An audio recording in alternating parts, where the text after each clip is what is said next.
दादा टीवी के नाजरीन, आज से कई हजार साल पहले यमन के करीब एक शहर आबाद था। जो शहर सबा के नाम से मशहूर हुआ और यहाँ के रहने वालों को कौमे सबा के नाम से पुकारा जाने लगा। और ये लोग सूरज के पुजारी थे। नाजरीन, जब शहर सबा के बादशाह शर्जील बिन मालिक की मौत हुई तो हुकूमत उसकी बेटी बल्कीस के हाथ आ गई। बल्कीस बहुत समझदार थी।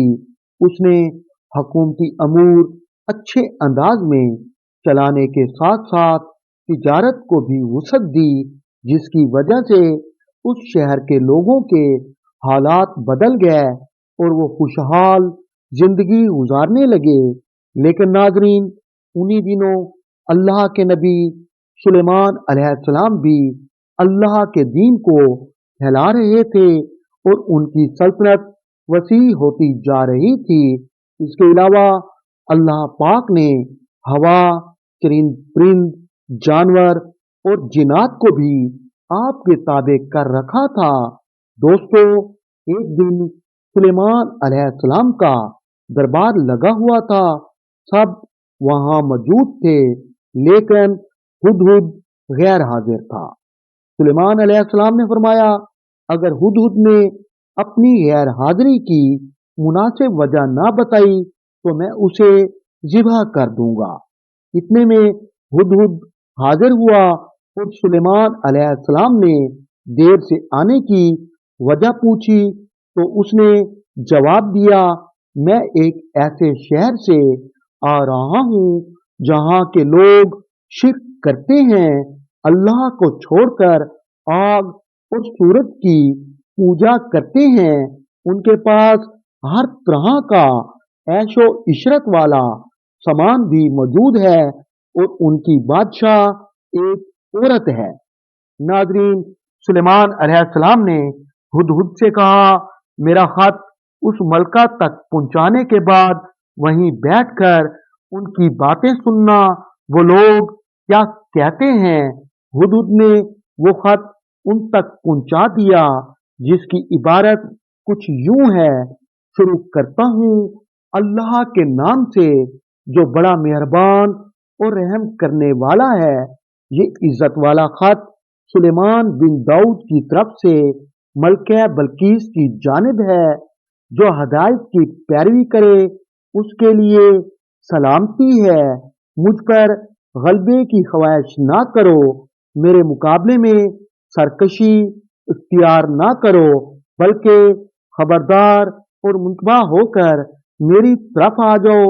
नाजरीन, ये खत दरअसल मलका सबा और उसकी कौम की तरफ दावत इस्लाम था।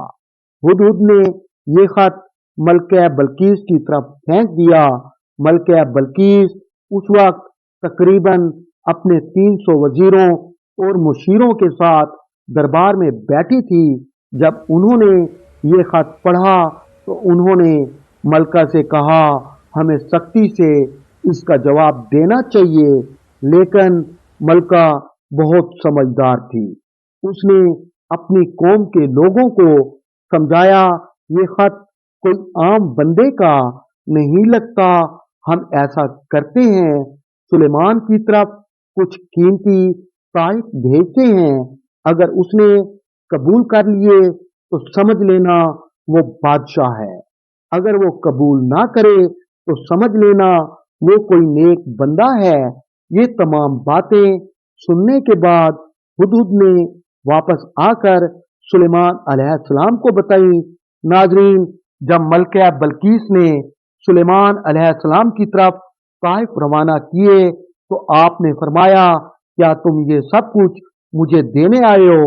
मेरे रब ने इससे कहीं ज्यादा मुझे अता कर रखा है। सुलेमान अलैहिस्सलाम ने फरमाया, वापस चले जाओ, देखना हम एक जबरदस्त लश्कर लेकर तुम्हारे मुकाबले में आएंगे। जब ये खबर मलका बल्कीस तक पहुंची तो वो समझ गई ये सच्चे पैगंबर हैं, अल्लाह के नेक बंदे हैं। उसने जंग की बजाय आपकी इताअत का फैसला कर लिया।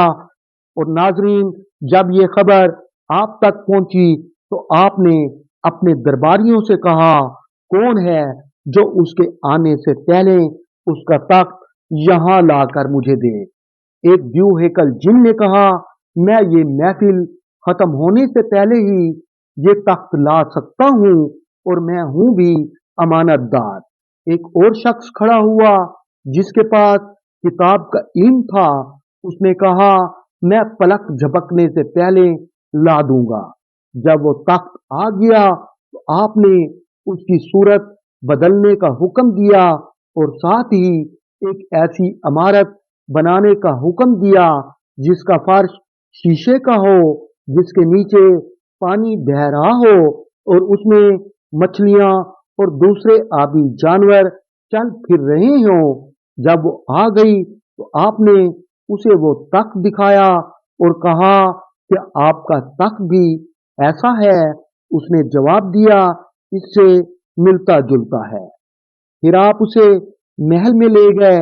जब मलका बिल्कीस महल में आई तो उसने अपनी पिंडलियों से कपड़ा उठा लिया तो सुलेमान अलैहिस्सलाम ने कहा, ये तो शीशे का है। तो वो अपनी जहालत पर शर्मिंदा हो गई।